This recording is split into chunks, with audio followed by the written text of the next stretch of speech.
Daniel, quais seriam as principais características do bebop? O bebop já foi uma música já feita para músico mesmo.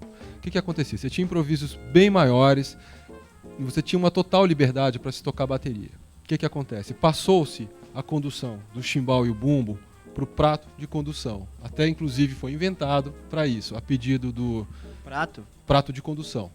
Até então você tinha pratos de até 14 polegadas, que eram só para efeitos e ataques.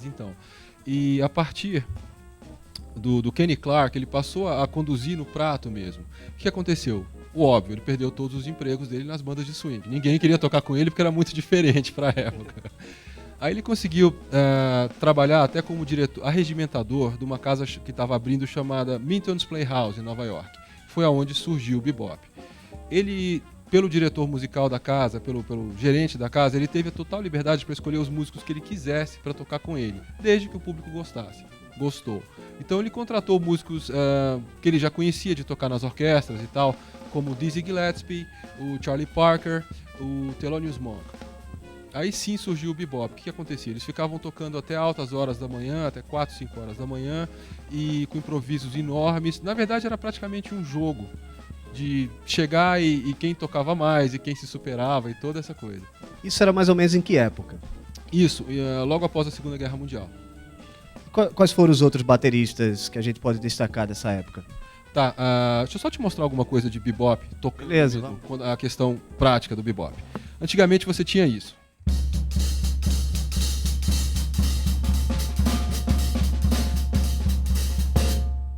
Isso pode ser um exemplo de swing mesmo. Você tem a base toda no bumbo. No bebop, você passa a ter a base toda no prato, você só tem a marcação do chimbal no 2 e 4 e você tem a liberdade da caixa e o bumbo para frasearem junto com os outros instrumentos da música.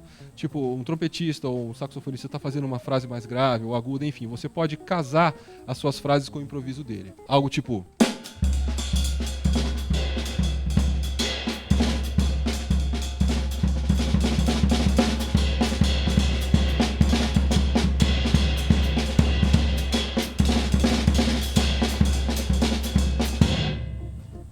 Essas seriam as bombas do bumbo, as famosas.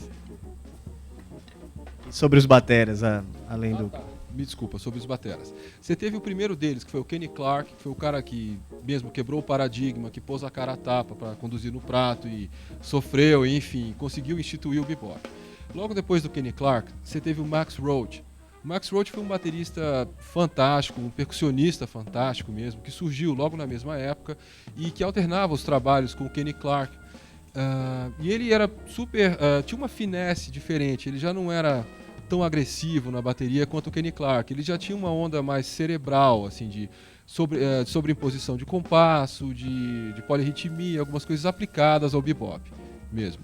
Bom, além do Max... outra coisa, o Max Roach também, nos anos 50, 60, ele foi super engajado no movimento para os direitos iguais dos negros nos Estados Unidos e andava com o pessoal do Malcolm X, fez até uma suite super famosa chamada Freedom Now Suite, que é com um quinteto de jazz sobre os direitos iguais, e fez o Money Jungle também, que foi uma união dos músicos em prol dos direitos iguais, até com o Duke Ellington, com o pessoal todo da pesada. E o Cool Jazz também seria dessa época? O Cool Jazz já foi um movimento de oposição ao bebop. Você tinha aquela história do bebop ser muito rápido, de ter muita nota, de ter muita coisa complicada. O Cool, eles tentaram... na verdade foi obra do Miles Davis mesmo, que também tocava bebop junto com o Charlie Parker, com todo esse pessoal. Mas ele não tinha realmente a técnica para acompanhar esse pessoal. O que ele fez? Ele, que não era bobo nada, simplesmente reinventou o jazz de uma maneira a ter melodias muito mais complicadas do ponto de vista harmônico. Tá? As notas eram muito mais dissonantes e você não tinha toda aquela velocidade, mas a instrumentação também era completamente diferente. Ele tinha tuba, ele tinha sax barítono, que eram instrumentos assim, naquela época até voltado só para música erudita. Ele conseguiu incorporar isso no jazz e com um caráter mais intimista, uma música mais intimista, mais fechada, e que depois foi dar origem também à bossa nova.